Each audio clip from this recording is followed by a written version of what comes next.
looks for reflected cross-site scripting attacks. It looks something in the URL that then shows up in the content. It's pretty useful.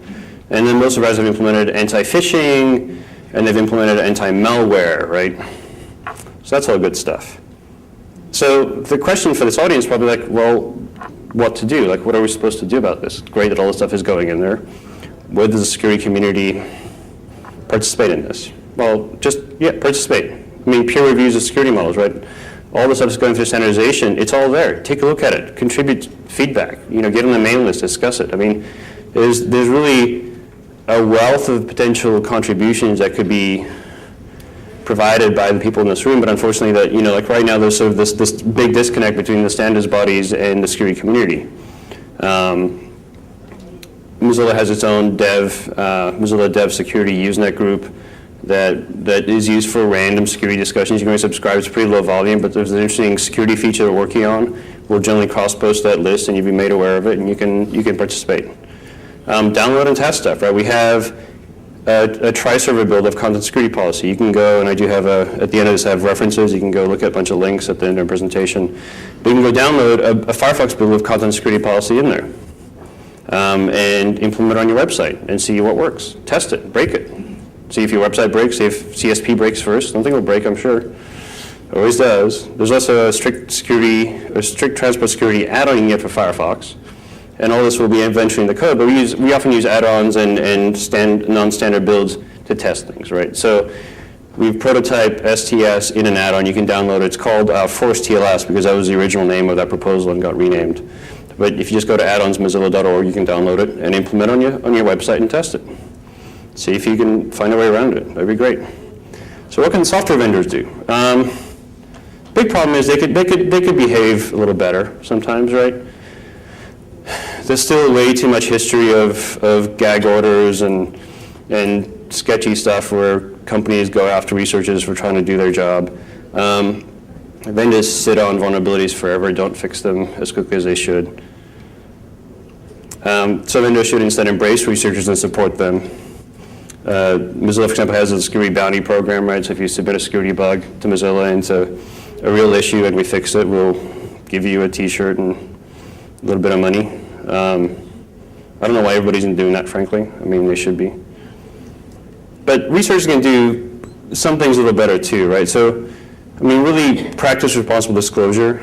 It does make a difference. I mean, so we have this sort of very open culture at Mozilla, honestly. I mean, people sort of say that, but until you've worked there, after having worked at different organizations, it's kind of a bit of a culture shock, right? So at Mozilla, I personally have to justify why I want to keep some information closed, right? Like, I don't have to justify keeping things open, making things open, just to keep it closed.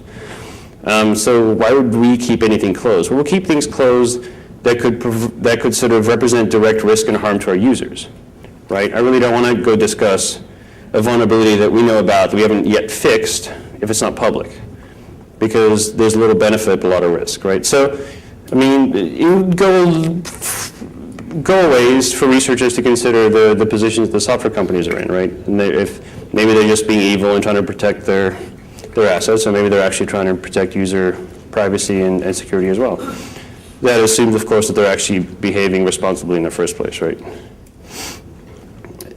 This has kind of been a pet peeve of mine a couple times, is it's called security research. Make sure you're actually presenting research, not assumptions. A couple times I've come across issues with people's presentation. I've gone after the fact up to them and talked to them and say, hey, why'd you say this? Because as far as I know, that's not actually true. And every time the response has been, well, I had assumed, right? It's probably better not to assume. It's probably better to test and verify. And yeah, I don't really want to hear another talk about universal cross-site click jacking something or other, add 5 more hyphens here. I mean, when click jacking came along, everything that was cross-frame was suddenly click jacking. It's not. Like, click jacking is a very specific kind of attack. It doesn't really help to try to spread it around like, you know, like butter on everything that could possibly be sold as dog food. So what could users do? Well, So educate users, talk to them. I mean, security awareness is a big part of users, but don't expect you can turn them into security experts. It's not their job. They're a task group, and their goal is to solve a problem and move on, right? Not to become hackers.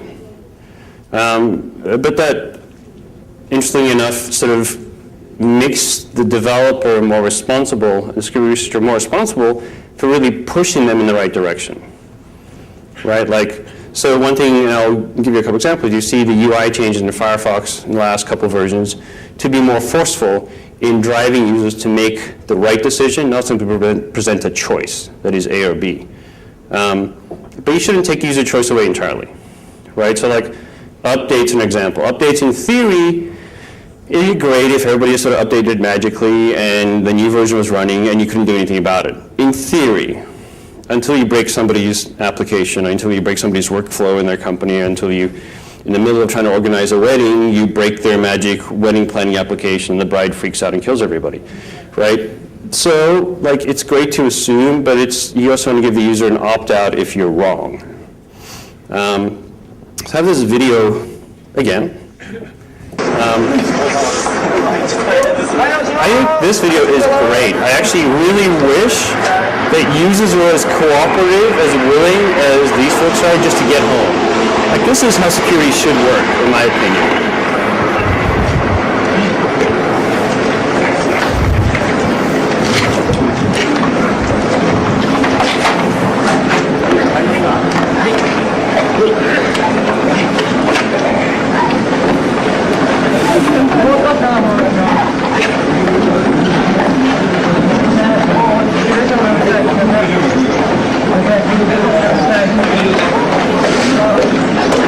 But hey, it all worked out in the end, right? Like, should we all be this lucky to have users like that? That's all I gotta say.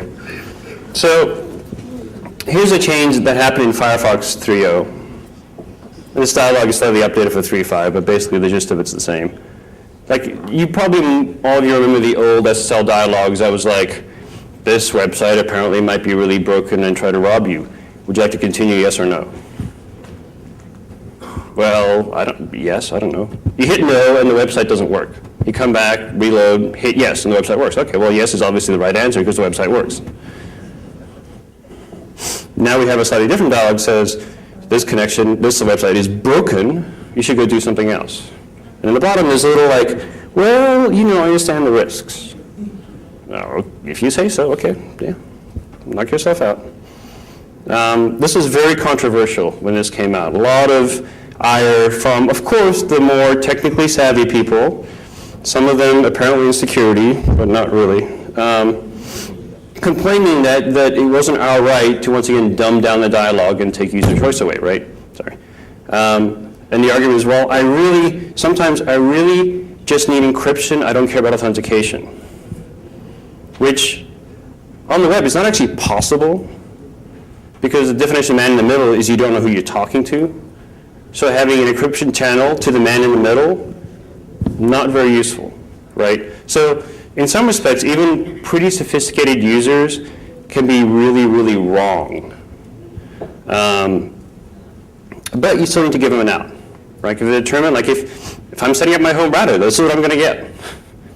Right, they're not going to have a CA, certificate that's tied to 192.1.1.1. So, so this is the lower one is actually the EV certificate UI change was introduced in Firefox 3.0, and the upper one was introduced in 3.5. That was originally supposed to be in 3.0, but it got derailed by a whole bunch of internals sort of arguing, squabbling over "don't mess with my Chrome," right?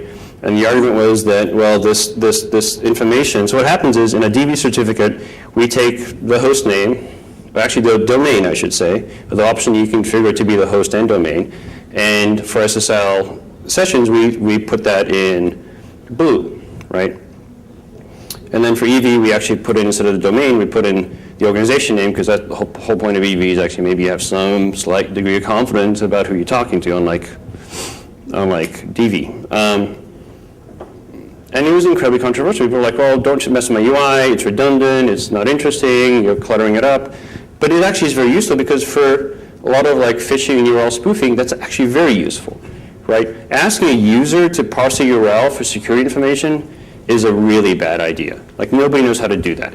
And there's been actually a bunch of interesting attacks where you have a really long host name and